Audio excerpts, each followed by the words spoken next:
Dober dan, spoštovani gledalci in gledalke, sem Jasna Martinjak, raziskovalni projekt Povej. Danes smo v Ajdovščini in z nami je župan občine Ajdovščina, gospod Tadej Bevčanin. Lepo pozdravljeni, gospod Bevčanin. Dober dan. Sem zelo vesela vašega odziva in komaj čakam, da slišim vaše dobre prakse. Pa bi začela kar z vprašanjem, kakšna je vaša ocena povezave med krajevnimi sveti pa občino v minulih 4 letih, pa mogoče kako bi lahko še izboljšali to povezavo?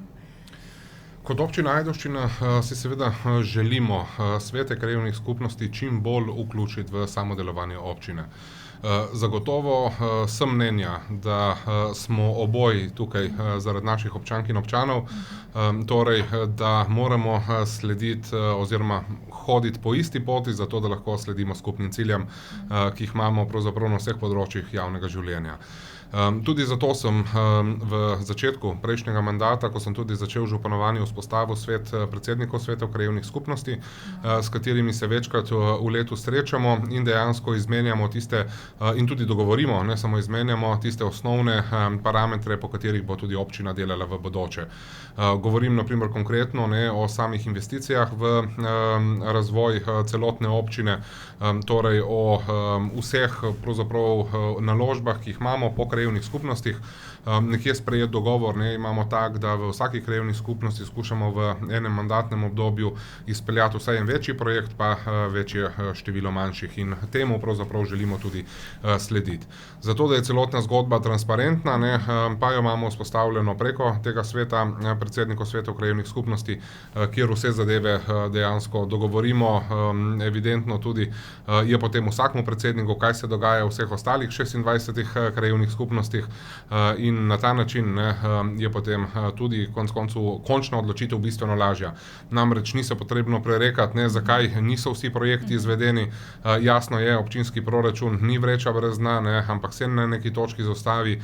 Želja in ne samo želja, tudi potreb je več, kot imamo razpoložljivih sredstev, in znotraj tega pravzaprav moramo krmariti. Jasno je, da če pa krmarimo skupaj, so potem tudi rezultati bistveno boljši. Res krasna informacija. Občudujem v bistvu, kako ste rešili način povezave s samimi predsedniki krajevnih svetov. Mislim, da marsikje lahko to za vzgled vzamejo. Tukaj je tudi pravzaprav ta zgodba. Jaz sem v še mandatu, preden sem nastopil župansko funkcijo, bil občinski svetnik, in že takrat sem opažal precej veliko pomanjkanje pravzaprav investicij občine v tiste krajevne skupnosti, ki niso imele izvoljenega občinskega svetnika. Torej, in nekje kot protivtež temu je pravzaprav ta svet, ki potem o tem odloča. Seveda se pa mora tudi občinski svet s tem strinjati, da se na tak način proračune sploh predlaga. Super, hvala.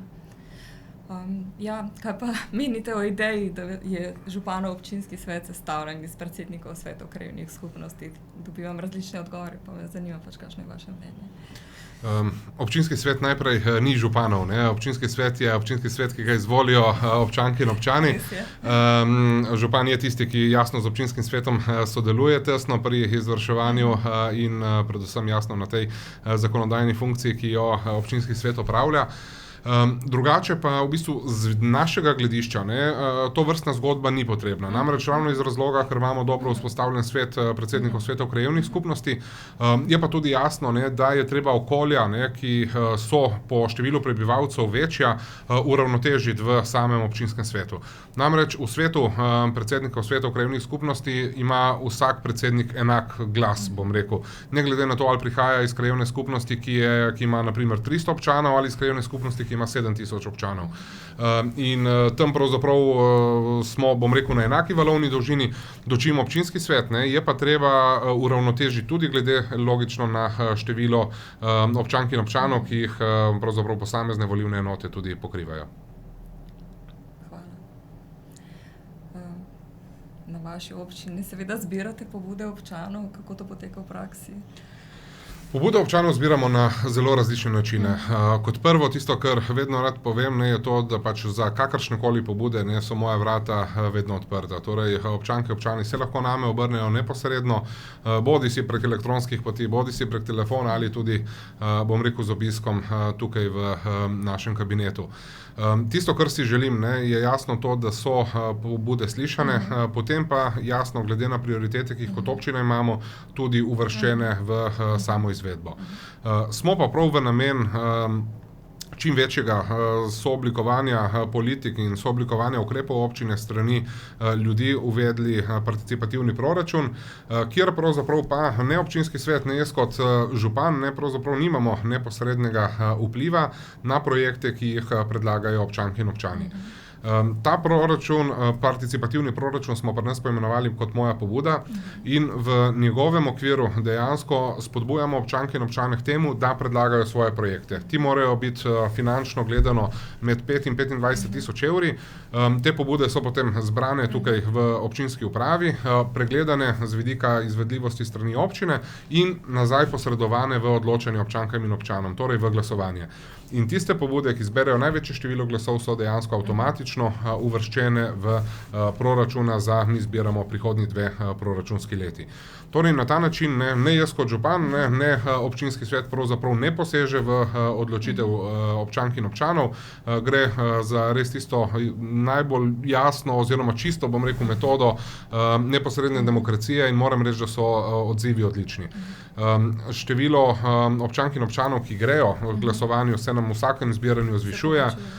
Pobude, ki so danes, so zelo kvalitetne in tudi res premišljene. Občani se povežejo v trdnejše skupnosti, tudi kot skupnost pravzaprav potem tudi nastopajo in se aktivirajo, ko se gre naprimer za glasovanje, za nabiranje samih glasov.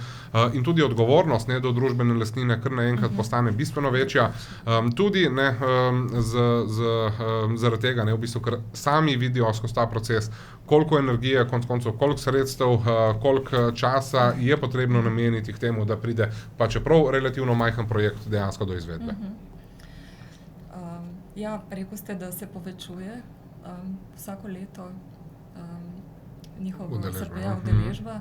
A imate mogoče kje na spletni strani tudi objavljen potem, kaj se dogaja z neko pobudo? Ja, vse pobude so potem, ko so dejansko enkrat sprejete, jasno, so objavljene v smislu volilnih rezultatov najprej, torej koliko točk je prejela katera pobuda. Na osnovi tega je jasno tudi potem postavljena ločnica med projekti, ki gredo v izvedbo in tisti, ki ne grejo v izvedbo. Ločeno so potem objavljene pobude, ki grejo v izvedbo v prvem letu po zbiranju, torej v prvi proračun, ločeno tiste, ki gredo v proračun potem prihodnjega leta, torej v drugo leto po zbiranju samih pobud.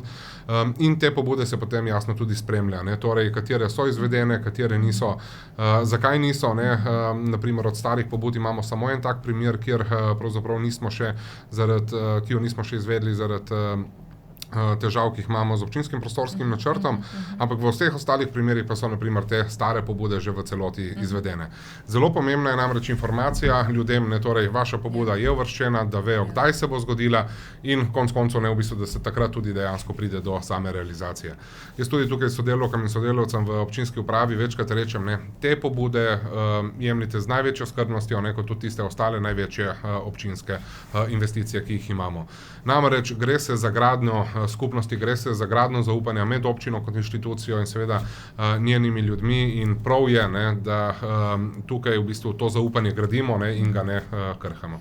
Mislim, da je to nekaj, kar Slovenija išče, tako da sem res vesela. Mi se bomo pa itak potrudili, da gre pač ta informacija potem čim širše. Super. Ja, dobre prakse sodelovanja z lokalnimi skupnostmi v vaši občini. Mogoče bi izpostavil pač recimo kakšno od teh participativnih. Okrog samih pobud.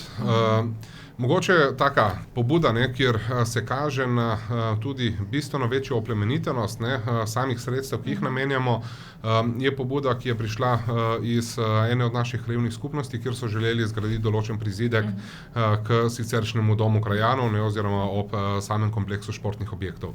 Tam se je zgodba zgodila tako, ne, da je bil predlagan projekt potrjen, potem se je pa na koncu izkazalo, ne, da je bilo tistih sredstev nekoliko malo in da je bil projekt dejansko podcenjen, na kar so se občanke in občani, ne, v tistih krajevnih skupnosti sami odločili, da bodo pravzaprav zadevo zgradili, da bodo svojo energijo, svojim delom pomagali pri realizaciji projekta, ne.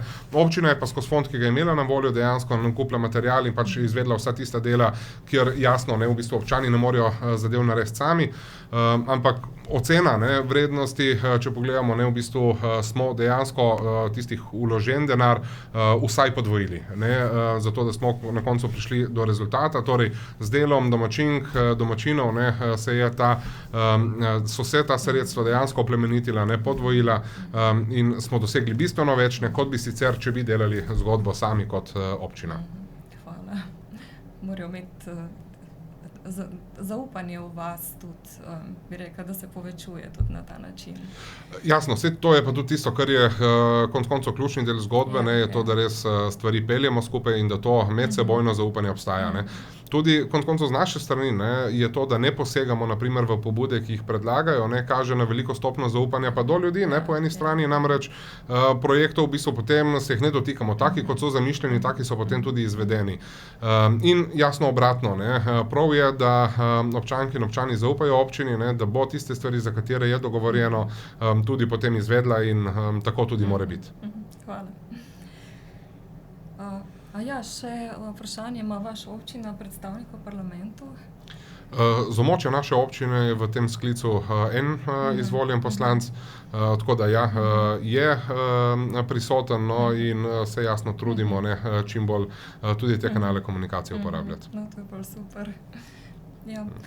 Je še karkoli, kar želite sporočiti gledalcem? Predvsem mogoče to, no, da je smiselno v občinah čim bolj sodelovati. Jasno, med sabo, logično tudi, ne, z izvoljenimi predstavniki, bodisi v občinskih ali mestnih svetih, bodisi tudi županjami in župani. To sodelovanje je tisto, ki nas lahko pelje korak naprej, nivo višje, če tako rečemo, predvsem v smeri tega, da bomo jutri še boljša in še bolj sodelujoča skupnost, kot smo danes. Hvala lepa, gospod Beočan, in hvala tudi vam, spoštovani gledalci in gledalke, pa nasvidenje v naslednjem intervjuju.